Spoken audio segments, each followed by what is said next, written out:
Actor राजकुमार screen पर जितने दमदार लगते थे, असल जिंदगी में भी वे उतने ही मजबूत थे। फिल्मों में आने से पहले वे बॉम्बे पुलिस में सब इंस्पेक्टर थे और शायद यही कारण है कि बड़े पर्दे पर पुलिस का रोल बहुत अच्छी तरह से निभाते थे। हालांकि अपने कड़क स्वभाव की वजह से वे असल जिंदगी में किसी से ज्यादा घुल मिल नहीं पाते थे और इसी कारण उनके इंडस्ट्री में ज्यादा दोस्त भी नहीं थे। राजकुमार की लोग बहुत इज्जत करते थे और उन्हें पलटकर जवाब देना भी लोग सही नहीं समझते थे। लेकिन एक बार अभिनेता धर्मेंद्र ने अपना आपा खो दिया और राजकुमार संग उनकी जमकर लड़ाई हो गई थी। दरअसल धर्मेंद्र के कैरियर के शुरुआती दौर की बात है।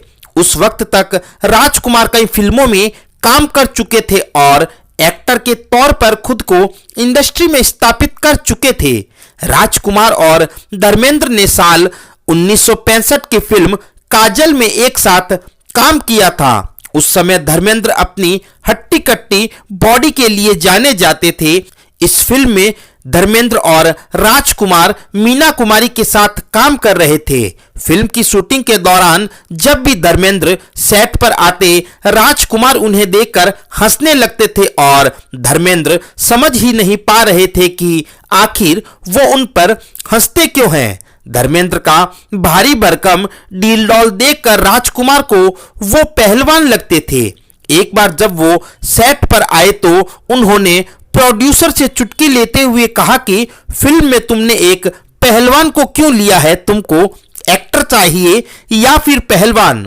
राजकुमार इतने पर नहीं रुके और एक बार मजाक करते करते उन्होंने धर्मेंद्र को बंदर तक कह दिया था, जिसके बाद धर्मेंद्र आग बबूला हो गए और उन्होंने राजकुमार के स्टार स्टेटस की परवाह न करते हुए उनका कॉलर पकड़ लिया।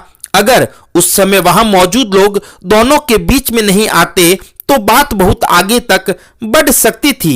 रिपोर्ट्स के मुताबिक राजकुमार सेट से बाहर चले गए थे और उन्होंने शूट करने से मना कर दिया था। बहुत मनाने के बाद दोनों एक्टर्स शूट करने को तैयार हुए और फिल्म की शूटिंग पूरी की गई। खबरों के अनुसार उन दिनों मीना कुमारी और धर्मेंद्र के बीच नजदीकियां बढ़ रही थी। मीना कुमारी ने धर्मेंद्र को समझाया और राजकुमार से माफी मांगने को कहा, जिसके बाद धर्मेंद्र ने राजकुमार से अपने गुस्से के लिए माफी मांगी और मामला खत्म हुआ था। एक बार एक प्राइवेट पार्टी में राजकुमार ने धर्मेंद्र के बेटे सनी देओल के खिलाफ कुछ कह दिया था। धर्मेंद्र भी उस पार्टी में मौजूद थे। उस समय भी दोनों में खूब झगड़ा हुआ था। आई होप फ्रेंड आपको यह वीडियो अच्छी लगी होगी। बॉलीवुड के इसी प्रकार के मजेदार और मनोरंजक किस्से सुनने के लिए हमारे YouTube चैनल को सब्सक्राइब करना ना भूलें। Thanks for watching this video.